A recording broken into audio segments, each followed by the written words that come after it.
இச்சாரிபா சோடே. என்னடா இந்த அம்மா ஏதோ திட்ட வந்தது போல உணர்கிறீர்களா?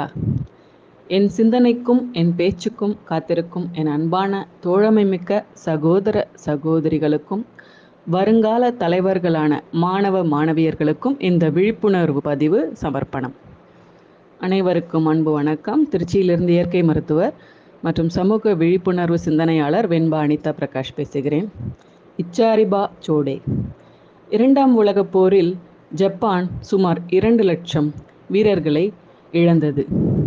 அதனால் மீதமிருந்த உலகில் எதிர்ப்படும் அனைத்து ஆண்களையும் சகோதரத்துவ அடிப்படையில் அவர்கள் பழகியதால் அவர்களின் ஆயுட்காலமும் நட்புணர்வும் பொருளாதார ரீதியாக வாழ்வாதாரத்தையும் அவர்கள் மேம்படுத்தி கொண்டனர்.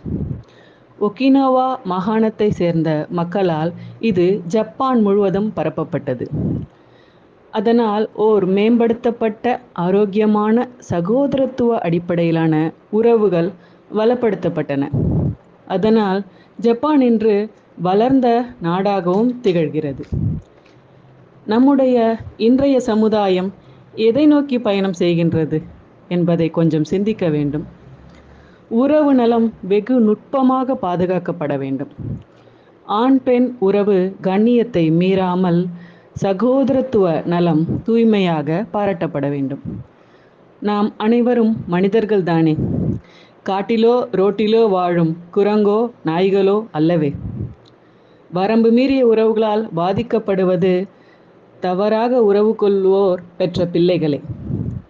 வாழையடி வாழையாக என்று முன்னோர் வகுத்து சென்ற வாசகங்கள் தாய் தந்தை செய்யும் தவறோ சரியோ கண்டிப்பாக அவர்கள் பெற்ற பிள்ளைகளையே சேரும். சொத்தில் மட்டுமல்ல, தாய் தந்தையில் இருந்து கிடைக்கும் நீங்கள் பெறும் ஆஸ்தி அவர்கள் செய்யும் சரி தப்புகளிலும் தான் உண்டு. என்னடா ரொம்ப காத்திரமாக பேசுகிறேன் என்று உணர்கிறீர்கள் போல. ஆமாம், இந்த அம்மா பெரிய அன்னை தெரேசா, அன்பு, அறிவுரை, சகோதரத்துவம், சிந்தனை எல்லாம் சொல்ல வந்துட்டாங்க என்று நீங்கள் பேசும் மைண்ட் வாய்ஸ் எனக்கும் கேட்கிறது. என்ன செய்வது? சமூகத்தின் கள்ள உறவுகள் தலைமுறையை சீரழிக்கும் கள்ளச்சாவிகள். அது தன்னையே திருடிக்கொள்ளும், சீரழிக்கும் என்று உணரும்போது புரியும். அதனால் தகாத உறவு நலம் பாராட்டாமல் தகுந்த உறவு நலம், இச்சாரிபா சோடே என்ற சகோதர சகோதரி உறவு நலம் பாராட்டுவோம். அனைவரும் வாழ்வோம் நலமுடன் வளமுடன். ஓர் மருத்துவ பின்குறிப்பு: அதிகமாக செல்போனிலேயே நிறைய நேரம் கழிப்பதால் நமக்கெல்லாம் இப்போது கல் உருவாகி கொண்டிருக்கிறதாம். சிறுநீரகத்தில், பித்தப்பையில் கல் உருவாகி கொண்டிருக்கிறதாம். இதனை போக்கிக் கொள்ள அடுத்த வாரம் மருத்துவ பின்குறிப்போடு சந்திக்கிறேன். நன்றி. திருச்சியிலிருந்து மருத்துவர் அனிதா பிரகாஷ். நன்றி, வணக்கம்.